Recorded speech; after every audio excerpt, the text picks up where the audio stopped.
Hello, this is Radio Geek from Radio Geek Blades, and today I thought I'd show you a few flea market finds that I found this weekend. Now, none of these flea market finds are knives, but I think you might find them interesting anyway. The first item that I found was actually, I've never seen one before, but this is it right here. This is actually for a dollhouse. It's dollhouse furniture, and this is a console radio.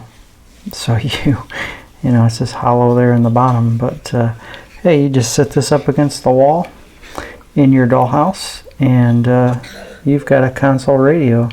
It looks like a radio that you'd see from the 1930s. It looks like it's, the name on it is Renwall, number NO.L79 maybe. It's not bad. It looks pretty realistic. I mean, from a distance, you know, it's got some numbers on the dial, and you know, your volume and your tuning knob there, your big grill cloth there, the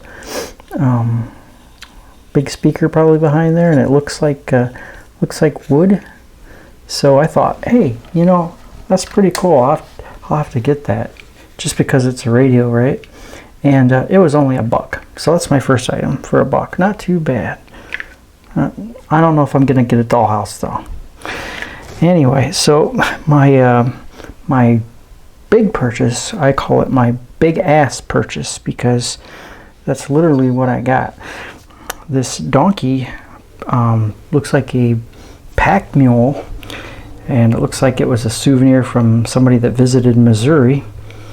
And he's got all of his stuff on there. He's got a shovel, and he's got like a pot, and you know, like a lantern maybe, and some bedding, and you know, things like that. So I thought he was pretty cool looking. I don't know why I had to have him, but he was pretty cool. So I got him for $2.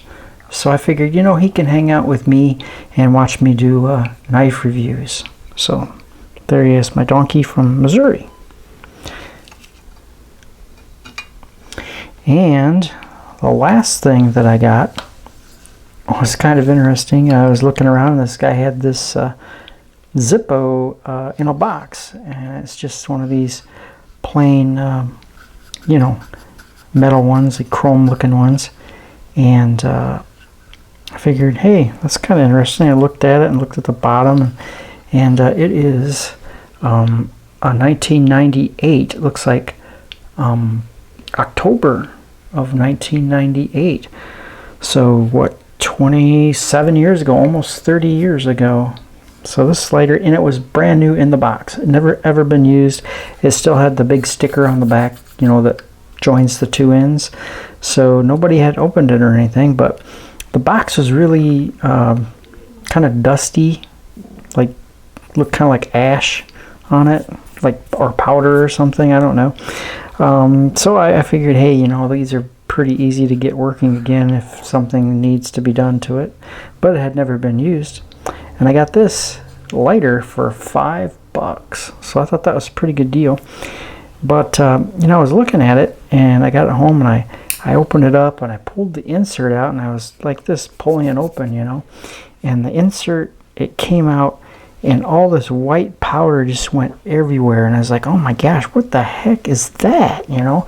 And then I remembered, you know, Big J, he got a lighter, and he opened his up, but his was used, and inside he found a micro SD card that had somebody's porn collection on it, apparently. So so I didn't find anything interesting like that, but the thought had run through my mind before I remembered that it had never been opened before, was, gee whiz, man, what if somebody put, you know, like grandpa's ashes in this lighter or something?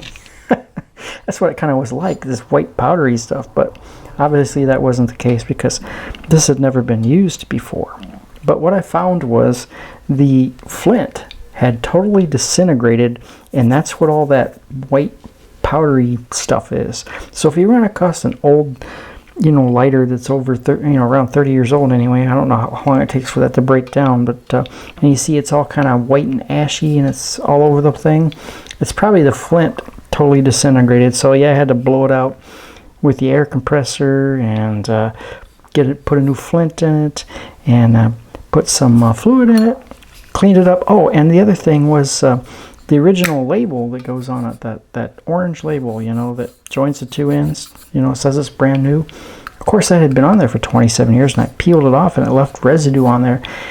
I tried Goo Gone, I tried alcohol, I tried the lighter fluid itself, and I could not get that stuff to come off. The thing that finally took it off, believe it or not, was case paste. I put some case paste on there, and I rubbed it with a cloth. And I took a little bit of elbow grease, but that case paste took it off. So if you ever got some stubborn, sticky stuff on metal anyway, that case paste works for that too. So yeah, so here's the lighter, all brand new, except for the flint I just replaced, I guess. Look at that, and it fires up. So there you go. The Zippo from 1998, October, for $5. So pretty cool. I think that's a pretty decent haul. What do I got? $5, $7, $8. My $8 shopping spree at the flea market. So not bad, guys. So anyway, tell me what you think of my flea market haul. Until next time, this is the Radio Geek from Radio Geek Blades.